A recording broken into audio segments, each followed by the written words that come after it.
Radio Lomé, il est 12h30 minutes.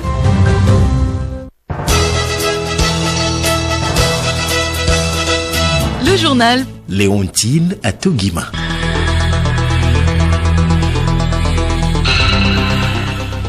Au sommaire de ce 12h30, le chef de l'État, Faure Essozimna Gnassingbé, a ouvert ce matin à Lomé la deuxième réunion du groupe de soutien à la transition malienne.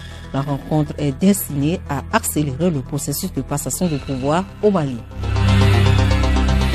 Covid-19, le Togo a son premier lot de vaccins AstraZeneca depuis hier. Le déploiement a commencé tôt ce matin vers les différents sites de vaccination. La communauté internationale observe ce 8 mars la journée internationale des droits de la femme sous le thème Leadership féminin pour un futur égalitaire dans le monde de la Covid-19. Une occasion pour l'UNESCO de tirer la sonnette d'alarme sur l'impact de la pandémie sur la scolarisation des jeunes filles en Afrique.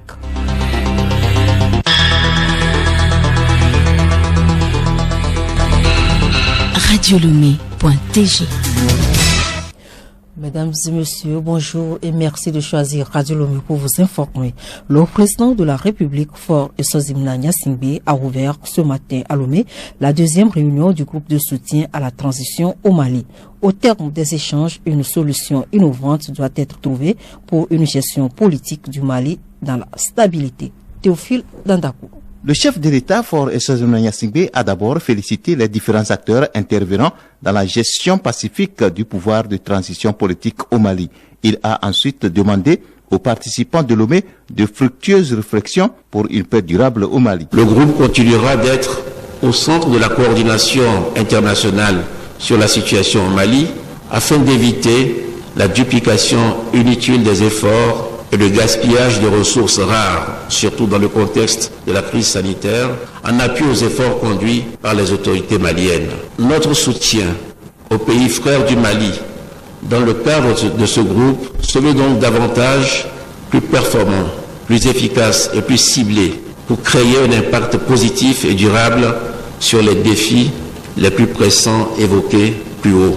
Face aux menaces auxquelles nous sommes confrontés, qui défie l'intangibilité des frontières et fragilise la stabilité de notre ensemble sous-régional, je voudrais, pour ma part, au nom de la République togolaise, vous réaffirmer notre disponibilité et notre engagement sans faille à soutenir la République sœur du Mali et à adhérer aux initiatives innovantes et solidaires à l'image de ce groupe qui permettront de remettre ce pays sur la voie de la stabilité, de la paix et du développement durable. Le représentant de l'Organisation des Nations Unies, Jean-Pierre Lacroix, prend part aussi aux travaux. Il a énuméré dans son discours les réalisations obtenues sous la transition malienne. On a vu récemment le comité de suivi de l'accord de paix pour le nord du Mali qui s'est tenu à Kidal. C'était la première fois depuis la signature de l'accord d'Alger, depuis 2015. Il y a eu des engagements importants qui ont été faits, notamment pour le redéploiement de l'État dans cette zone. Il y a aussi la perspective d'une accélération des réformes institutionnelles qui sont importantes parce qu'elles sont une des composantes aussi de l'accord. Et il y a aussi la mobilisation des partenaires, à la fois de la sécurité, des partenaires en ce qui concerne le développement. Parmi les personnalités qui sont à ces assises de Lomé figure Ismaël Chergui, représentant de l'Union africaine. Il rappelle les points à développer au cours des échanges. Notre groupe vise à fédérer les initiatives de soutien et les traduire en harmonie avec les priorités stratégiques du gouvernement de transition malien. Nous sommes encouragés par la grande détermination des autorités maliennes à mener à bien cette transition, comme le souligne le plan d'action du gouvernement présenté récemment au Conseil national de transition avec les 6 axes d'action prioritaires que nous saluons tant ils recoupent nos analyses et les attentes de tous les Maliens. Ils sont nombreux à réfléchir à Lomé sur la crise malienne, notamment les représentants du G5 Sahel, les pays voisins du Mali et les pays membres de la CEDEAO. Les conclusions de cette réunion sont attendues ce soir. Merci à vous, Théophile Dandakou. À l'occasion de ces assises de Lomé sur la transition malienne, le chef de l'État a rendu un hommage à la femme togolaise en cette journée du 8 mars. Et oui, les femmes sont célébrées ce 8 mars dans le monde autour du thème Leadership féminin pour un futur égalitaire dans le monde de la Covid-19. Comment ces femmes sont vues dans l'exercice de leur métier? Pourraient-elles répondre à l'égalité des chances 25-50 de l'agenda 2030 de l'ONU pour le développement durable? Suivant les éléments de réponse dans ce magazine de Dette Pira.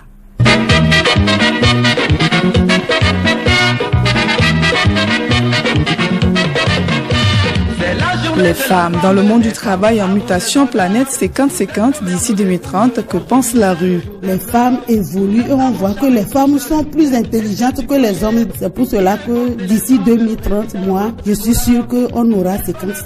Les planètes 50-50, je crois que d'ici 2030, on peut y arriver. C'est mitigé, c'est très mitigé. C'est vrai, quand on regarde la scolarisation de la jeune fille, on peut quand même penser que la femme aujourd'hui à l'école fait autant de prouesses que l'homme et des fois plus. Le faible taux de femmes sur le lieu de travail s'explique. Les femmes elles-mêmes, elles lâchent, elles abandonnent très tôt. La femme ne se préoccupe pas sur par exemple le journal, à faire face à certaines réalités. Quand on se retrouve en situation de discussion, par exemple politique, on se rendra compte tout à l'heure qu'il y a que des hommes et rarement les femmes. Dans la tête de plusieurs femmes, quand un homme les épouse, elles trouvent que c'est leur boulot, que c'est l'homme qui s'occupe de tout et elles ne veulent pas aller à l'école. Elles sont paresseuses, entre parenthèses. Si nous consultons un frein, parce que déjà dans notre mentalité, nous venons au second plan, nous n'avons pas l'attitude ou bien les capacités qu'ont les hommes. Et depuis même notre essence, on nous a toujours inculqué cela, que les hommes ont toujours été supérieurs aux femmes. Pour l'atteinte de ces objectifs,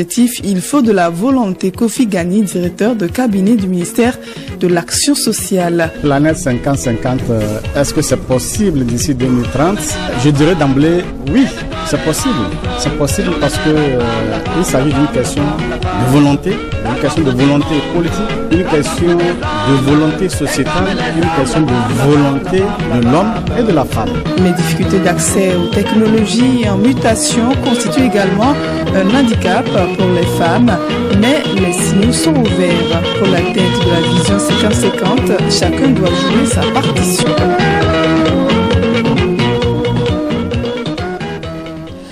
Égalité 50-50 d'ici 2030. La Journée internationale des droits de la femme est une occasion pour l'UNESCO de signaler que plus de 11 millions de filles dans le monde sont menacées de ne pas retourner à l'école après la crise de Covid-19.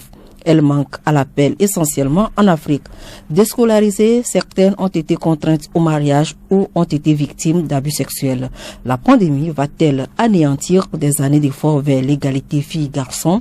Cette question mérite réflexion en ce jour où la gente féminine monte au créneau pour dénoncer les irrégularités socio-professionnelles. Chez les forces de défense et de sécurité, c'est un séminaire sur le leadership féminin au sein des forces armées togolaises qui marque la journée. La rencontre offre l'occasion de dresser un bilan des progrès réalisés au sein de la corporation. Médecin commandant Kenou Adjouvi, point focal genre au ministère des Armées. Les Nations Unies veulent à travers ce thème appeler les États à garantir la participation pleine et effective des femmes et à leur accès aux fonctions de direction dans tous les domaines de la vie dans le monde après Covid-19 qui est en train de se construire. Le processus de féminisation des forces armées togolaises a démarré il y a à peine 2 décennies. Mais ce personnel féminin regorge de non-potentialités et elle compte bien s'affirmer. Journée internationale de la femme toujours, les femmes de la préfecture du Golfe ont animé une conférence débat ce lundi à Lomé. Dédé Soké Folinotron est la directrice régionale de l'action sociale Lomé Commune. Les femmes par leur sens du devoir et du dévouement. Si nous tenons dans notre pays du comité national de la riposte jusqu'au comité local, nous ne perdons pas de vue nos mamans qui ont continué à animer les marchés dans notre pays dans le respect des mesures barrières. Donc les femmes ont déjà commencé par lutter. Cette causerie débat a aussi été l'occasion d'encourager toutes les femmes en général et celles du Golfe en particulier dans la lutte contre la pandémie du coronavirus, comme l'a Abouché, préfet du Golfe. Nous avions voulu renforcer la capacité des femmes de la préfecture du Golfe. surtout en cette pandémie de Covid, nous avions profité pour les sensibiliser, pour leur dire que bien vrai que nous avions eu les premières doses du vaccin la nuit passée, mais nous allons toujours nous protéger en observant les mesures barrières. Cela a été un grand cri que nous avons lancé à l'endroit de la préfecture. Le 8 mars, célébré comme journée internationale de la promotion des droits de la femme, met en exergue l'importance et la valeur de celle-ci aux yeux du monde. L'événement prend de l'ampleur au fil des ans au Togo. Des femmes de toutes les couches sociales s'y intéressent depuis quelques années maintenant. À Kara, malgré la pandémie à coronavirus, cette fête continue de susciter beaucoup d'engouement chez ces femmes. Gabriel Aïna a rencontré les artisanes de la chambre préfectorale de métier de la COSA. Que ce soit dans les ateliers de couture et de coiffure, en ville ou dans les marchés, le constat reste le même à Kara. L'on parle beaucoup du 8 mars. Dans les marchés et ateliers de couture notamment, les femmes se sont procurées en grande quantité les pagnes de l'édition 2021. Pour les femmes de la chambre préfectorale de métier de la COSA, l'engouement autour de la fête cette année est tout autre. Sommier Panaknao, coiffeuse, et Rodalo Holum, couturière. Les femmes sont motivées. Pour cette année, disons-nous la vérité, si ce n'était pas à cause de Covid là, la fête là, comment je vois ça là? Selon Adèle Nyake, coiffeuse, c'est une occasion pour ses clientes de montrer la place de la femme aux yeux du monde. Il y a des femmes qui sont venues pour les tresses des grandes dames pour le 8 mars. Ce n'est pas pour montrer à leur mari, mais c'est pour montrer la capacité d'une femme. Les femmes de la CPM COSA saisissent la journée du 8 mars pour passer des messages. Le 8 mars, c'est pour dire nos sœurs et nos mamans que de ne pas dormir. C'est pas l'homme seul qui va travailler. La femme aussi est capable de travailler pour nourrir les enfants. Que cette journée contribue à une prise de conscience de tous pour plus de valeur à la femme. Bonne fête à toutes les femmes du monde entier. De Kara, Gabriel Aïna au Radio Lomé. Écoutez Radio Lomé sur le web sur le www.radiolomé.tg. Dossier santé de cette édition, le premier lot de vaccins AstraZeneca attendu depuis quelques semaines au Togo est enfin arrivé. Il a été réceptionné hier soir à l'aéroport international Gnassingbé Yadimwa par le ministre en charge de la santé, professeur Moustapha Midjiawa, que nous écoutons. Nous venons de réceptionner 156 000 doses du vaccin AstraZeneca, un vaccin qui est homologué. Mardi, mercredi seront consacrés au débriefing et probablement jeudi, vendredi déjà la vaccination se mettra en œuvre. C'est le tout premier lot qu'on vient de recevoir. Nous sommes à une phase où la maladie, où le nombre de cas enregistrés augmente, notamment dans le Grand Lomé, et il était indispensable qu'aux différentes dispositions déjà prises soient adossées la vaccination. Et c'est dans cette logique que se trouve le chef de l'État. Il nous a instruit de remplir toutes les formalités nécessaires à l'adhésion à l'initiative COVAX. Et en même temps, en laissant la porte ouverte à toutes les autres possibilités devant nous permettre d'endiguer la pandémie dans notre pays.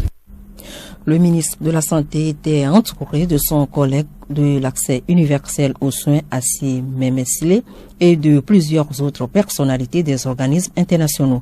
Selon les autorités sanitaires, ce premier lot de vaccins sera administré au personnel de la santé, aux personnes comorbides de toutes les régions du Togo ainsi qu'à la population de plus de 50 ans du Grand Lomé.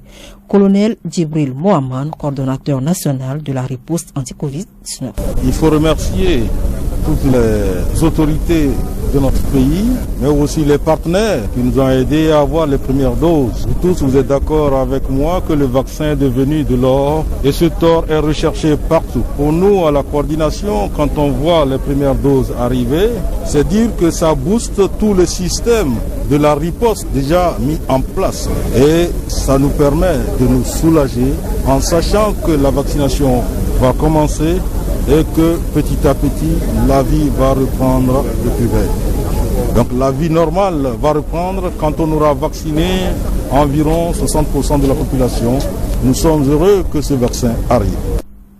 Aussitôt réceptionné, aussitôt déployé. Le déploiement a donc commencé tôt ce matin vers les différents sites de vaccination grâce à la mobilisation des moyens humains et matériels roulant par les forces armées togolaises. Notons que les 39 préfectures du Togo sont concernées par ce déploiement. Bassembo Kao Komla Girard, chef section logistique à la division immunitaire. Les vaccins sont venus dans des caisses isothermes et nous avons transporté ça à la division immunisation où se trouvent nos chambres froides positives. Les températures sont entre plus de 8. Nous avons fait le colisage aujourd'hui dans les glacières et les caisses isothermes qui sont arrivées. Et nous avons mis des freeze tags. C'est un indicateur où quand vous voyez c'est coché, ça veut dire que le vaccin n'a pas suivi de gel. Et c'est ces petits moniteurs qu'on a mis dans ces glaciers qui vont être acheminés jusqu'à la destination des districts. Et les districts vont vérifier si ce moniteur n'a pas viré. Et s'il n'a pas viré, les conditions sont bonnes. Et maintenant dans les réfrigérateurs, on a le freeze tag. Et lui, c'est un moniteur de continu. Et s'il y a aussi alarme, ça veut dire qu'il y a problème. Donc tout sera suivi dans toute cette chaîne pour qu'on soit sûr que le vaccin qui est arrivé dans des conditions de fabricant est respecté au Togo. D'autres produits et consommables accompagnent les lots de vaccins. Nous retrouvons Bassembo Kao. Alors, en dehors des vaccins, nous avons le coton, les seringues, les célestins, paracétamol pour la gestion des MAPI. Et il y a aussi les supports de gestion de la campagne. Il y a les fils de monitorage, les fils de pointage, les fils de synthèse et les fils de MAPI. Et tout ça, c'est des fiches qui doivent servir à renvoyer les données au niveau du ministère pour qu'on puisse avoir des indicateurs liés à la vaccination. Les techniciens de la division immunisation sont chargés de la logistique. Ils vont veiller que ce vaccin soit dans des conditions de conservation idéales. Donc c'est eux qui vont vérifier et même remettre les vaccins dans les districts. Et les districts seront sûrs que les vaccins sont arrivés dans de bonnes conditions comme le fabricant l'a demandé. Notons que l'axe 8 qui concerne la région Golfe et Agoignivé recevront demain mardi leurs doses et vaccins pour leur district sanitaire. Sans transition chronique juridique, le législateur togolais œuvre également pour la promotion de l'égalité genre. Le Code des personnes et de la famille en son article 100 stipule que leurs époux assurent ensemble les charges de la famille. Hélène Sabi nous en parle. Dans le mariage, les époux font souvent face à certaines responsabilités. Elles sont d'ordre moral ou matériel. Leur gestion crée parfois des mésententes au sein des couples. Pour pallier ces difficultés, le nouveau Code des personnes et de la famille, dans son article 100, stipule que les époux assurent ensemble les responsabilités morales et matérielles de la famille, même si, selon l'article 99, le mari est le chef de la famille. Charles Birega, président du Fonds d'aide aux veuves et aux orphelins. La loi consacre que chaque membre de la famille doit contribuer en fonction de ses revenus matériels. Et la loi précise qu'on peut obliger le mari par le tribunal à faire face à ses obligations. S'il ne répond pas à ses obligations, il doit faire face. Mais ce qui est important, c'est de dire que c'est les époux qui assurent ensemble la responsabilité. Et ça n'incombe pas seulement à l'homme, il y a la femme aussi. Mais la loi précise que l'obligation d'assumer ces charges pèse à titre principal sur le mari. Ça veut dire qu'il faut que les femmes aussi enlèvent cette idée que dans le mariage, c'est l'homme qui doit tout prendre en charge. Parce qu'il y a ce problème, et dans certains couples, surtout quand la femme est un peu intellectuelle, elle se marie et dit oui, non, que c'est l'homme qui doit prendre en charge toutes les dépenses de la famille. Pendant ce temps, son salaire, elle dispose comme elle veut, elle fait... Non. La loi dit... Tout le monde doit contribuer, l'homme comme la femme. C'est vrai que à titre principal c'est l'homme, mais la femme doit aussi contribuer. Donc voilà un peu les dispositions de l'article 99 et l'article 100. Selon toujours l'article 99, alinéa 2, la femme remplace le mari dans sa fonction de chef de famille s'il est hors d'état de manifester sa volonté en raison de son incapacité, de son absence, de son éloignement ou s'il abandonne volontairement la vie commune ou pour toute autre cause. Cet article accorde donc à la veuve le pouvoir d'administratrice des biens de son mari. En cas de décès, il n'est plus question de dire que c'est le conseil de famille qui va choisir quelqu'un. La veuve peut être désignée comme l'administratrice des biens de son mari. Et pour ne pas être spoliée, il faut que les veuves, les femmes s'approprient ce droit et le revendiquent. Parce que si elle ne le revendique pas, ça ne va jamais s'appliquer. Il faut qu'elle le revendique. Il y a une évolution notable qui améliore un tant soit peu le statut de la femme et surtout le statut de la veuve. Dans le prochain numéro, nous allons découvrir ce que la loi dit par rapport aux noms et prénoms qui portent atteinte à la dignité et à l'intérêt de la personne.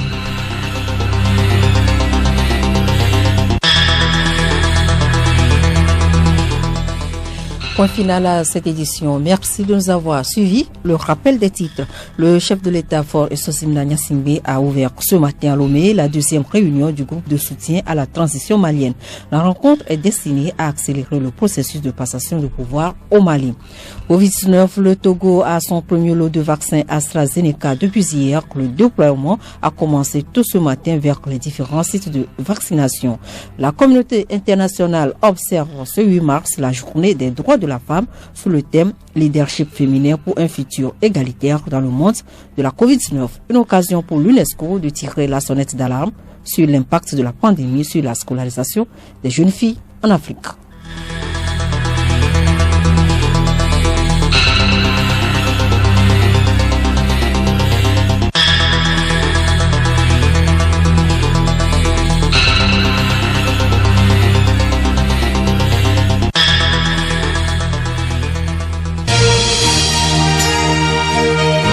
Radio Lomé, boîte postale 434, email radiolomé@radiolomé.tg.